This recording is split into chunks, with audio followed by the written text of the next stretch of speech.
भी हमको बहुत सारे लाभ होते हैं। अगर हम प्रतिदिन यज्ञ का विधान करते हैं तो यज्ञ भगवान हमको क्या करते हैं, अपने उस प्रसाद के रूप में सुख देते हैं। स्वर्गो कामम यजेत, वेदों के अंदर ये वाक्य मिलता है।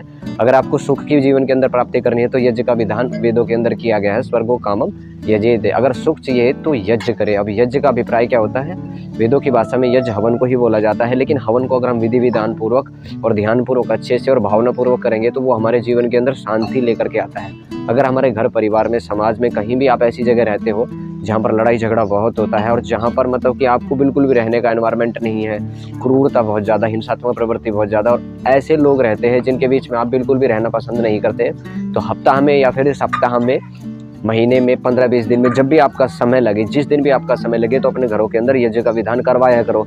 चाहे छोटा सा ही यज्ञ कराओ, चाहे गायत्री यज्ञ कराओ, लेकिन यज्ञ का मैं आपको 2-3 साल का अपना एक्सपीरियंस, 3-4 साल का अपना एक्सपीरियंस आपके सामने शेयर कर रहा हूँ, आपके साथ शेयर कर रहा हूँ, ताकि आपको भी यज्ञ का बेनिफिट और उसका महत्व पता लगे। और यज्ञ करने से हमारे आसपास का एनवायरनमेंट इतना प्योर हो जाता है, जिस एनवायरनमेंट के अंदर हम रहते हैं वहाँ हम सांस भी लेते हैं, और सांस जब हम लेते हैं तो उस जितनी भी गैस होती है, जितनी भी वो ऑक्सीजन होती है, वो हमारे सांसों के माध्यम से शरीर के अंदर प्रवेश कर जाती है। लेकिन जो व्यक्ति यज्ञ का अपने आसपास विधान करेगा, यानी कि यज्ञ प्रारंभ करेगा और उसको समापन तक अच्छे से भावना पूर्वक करेगा, तो हमारे एनवायरनमेंट का इतना शुद्धिकरण हो जाता है, एनवायरनमेंट का और विचारों का, 2 ही शुद्धिकरण उससे किए जाते हैं, और हमारे आने वाले जीवन के क्लेशों को भी ये काटता चला जाता है। इसलिए वेदों के अंदर बार बार बोला है, स्वर्गो कामम यजेत, सुख चाहिए तो यज्ञ का विधान है। और अग्निर्वै देवानाम मुखा, जो भी हम हविषा यज्ञ के अंदर आहुति के रूप में डालते हैं वो देवताओं के पास सीधी ही प्रवाहित हो जाती है, यानी कि वो देवताओं के मुख के अंदर चली जाती है, क्योंकि अग्नि ही देवताओं का मुख है। जो हम यज्ञ के अंदर जो समिधा और जो सामग्री और जो भी हम मिष्ठान मेवे आदि यज्ञ के अंदर डालते हैं, वो हमको कई गुना होकर के वापस उस एनवायरनमेंट के उस तत्व द्रव्य के रूप में, उस गैस के रूप में हम ही को प्राप्त हो जाते हैं। इसलिए यज्ञ का विधान, देव यज्ञ, ब्रह्म यज्ञ, मातृ यज्ञ, पितृ यज्ञ, ऐसे देव ऐसे बहुत सारे यज्ञों का विधान वेदों के अंदर है। इसलिए हमसे जितना पॉसिबल हो कम से कम 1 या 2 यज्ञ तो हम करें ही करें। देव यज्ञ हमको जरूर ही करना चाहिए अगर आपको अपने जीवन के अंदर सुख शांति चाहिए तो। अगर जीवन के अंदर बहुत सारी समस्या है, लेकिन ये भी प्रॉब्लम का एक बहुत बड़ा समाधान आपके लिए हो सकता है यज्ञ। यज्ञ करने से हमारे आसपास का एनवायरनमेंट और हमारे जो थॉट्स होता है, हमारी जो बॉडी की बायोकेमिस्ट्री होती है, हमारे शरीर के अंदर जो पानी होता है, पूरा ही परिवर्तित हो जाता है, पूरा ही अच्छा हो जाता है। इसलिए आज मैंने सोचा कि यज्ञ के ऊपर एक वीडियो शूट करके आपको बताया जाए। और यज्ञ का इतना बड़ा महत्व है कि अगर जो व्यक्ति प्रतिदिन यज्ञ करता है, वो यज्ञ क्या करता है, उसके जीवन की समस्याओं को अपने अंदर खींच लेता है, खा जाता है, समाप्त कर देता है। और यज्ञ के इतने फायदे हैं, बस आप मैं इसके ऊपर तो बता भी नहीं सकता, मुझे समय भी ज़्यादा लग जाएगा। इसलिए अगर आपसे जितना समय हो सके ना, एक छोटा सा काम, यानी कि हफ्ता में 10 दिन में, 15 दिन में एक यज्ञ का विधान हमको करना ही चाहिए, क्योंकि यज्ञ के अंदर शक्तियाँ होती हैं। वो शक्तियाँ ऐसी होती है जो हमको जीवन में उस मार्ग की तरफ अग्रसर कर देती है, जो हमारा नेगेटिव होता है उसको हमको पॉजिटिव की तरफ लेकर के चली जाती है। मान लीजिए हमारी मानसिकता बिगड़ चुकी है और हमारे परिवार के अंदर प्रतिदिन इस मानसिक मतभेद रहता है और हम एक दूसरे के साथ लड़ाई झगड़े पे रहते हैं, तो यज्ञ के अंदर एक ऐसी शक्ति होती है, हमारे जो थॉट्स लेवल होते हैं ना, हमारा जो सोचने का जो प्रोसेस होता है, उसी को वो चेंज कर देता है। उसके यज्ञ के अंदर जो मंत्र है उसके अंदर बड़ी अद्भुत पावर ऐसी होती है, हमारे कानों के सुनने मात्र से हमारे मन को प्रसन्नता मिलती है। और यज्ञ में बैठना चाहिए, प्रतिदिन यज्ञ करना चाहिए।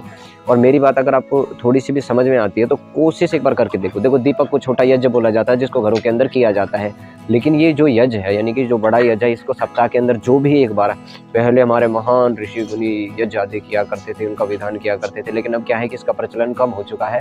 लोग भाग भोग विलासी ज्यादा हो गए, भोगे रोग भयम। लेकिन उस धार्मिक काम को करने में लोगों को शर्म आती है, यानी कि उनको ऐसा लगता है कि पता नहीं कौन सा ऐसा कर्म है, कौन सा ऐसा जादुई है। मतलब यज्ञ इतना पवित्र कर्म है, उस यज्ञ को भी ऐसे अनैतिक कार्यों में, ऐसे अधार्मिक कार्यों में जोड़ देते हैं जिसका जीवन के अंदर कोई औचित्य ही नहीं है, और उसके साथ जोड़ करके यज्ञ के बारे में भी गलत टिप्पणियां करने लगते हैं।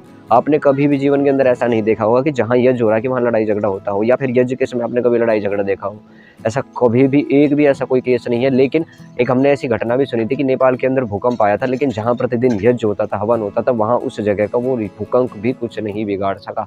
प्रमाण है। अगर आप जीवन के अंदर सुख शांति चाहते हो, अपने घर के परिवार के अंदर से लड़ाई झगड़े को समाप्त करना चाहते हो, तो आपको अपने जीवन के अंदर इस एक छोटे से यज्ञ कर्म को, श्रेष्ठ कर्म को, यज्ञ वही श्रेष्ठम कर्म, इस कर्म को अपने जीवन के अंदर स्थान देना होगा। अगर आप दुखों से छूटना चाहते हो, दुखों से बचना चाहते हो, समस्याओं से छुटकारा पाना चाहते हो और अपने मन को सही दिशा में लेकर के जाते हो, क्योंकि ये अग्नि होती है, अग्नि ऊपर को उठ कर करती हमें इशारा। जीवन में ऊंचा उठना है लक्ष्य हमारा। अग्नि की जो उपासना करता है, यानी कि अग्नि हमेशा हमको ऊपर की तरफ उठाती है और उसकी जो लौ होती है वो भी हमेशा ऊपर की तरफ उठती है। जो यज्ञ की सेवा करेगा अग्नि उसकी सेवा करेगी। आप मेरी बात को समझने की कोशिश थोड़ी सी ज़रूर करना। और इस वीडियो को बनाने के पीछे मेरा यही मकसद था कि प्रतिदिन यज्ञ हमको करना चाहिए। हमारे लगभग 1 किलोमीटर दायरे के अंदर यज्ञ का प्रभाव होता है। पुराने से पुरानी समस्याओं का यज्ञ हमारी समाधान कर देता है। आप कह सकते हो वो कैसे करता है, क्योंकि वो हमारे थॉट्स लेवल को ही चेंज कर देता है। जब हम ही ठीक हो जाएंगे तो हमारे जीवन के अंदर समस्या आ ही कैसे सकती है। यज्ञ का इतना बड़ा महत्व है, इसलिए मैंने छोटी सी वीडियो बना करके आपके सामने प्रेजेंट किया। आप थोड़ा सा ही इस तरफ अगर अग्रसर हो सकते हैं, जा सकते हैं, तो ज़रूर उसकी तरफ जाने का प्रयास करें। पसंद आए तो वीडियो को लाइक शेयर एंड सब्सक्राइब करना चैनल को। मिलते हैं अगले किसी टॉपिक पर, जब तक के लिए बहुत बहुत धन्यवाद।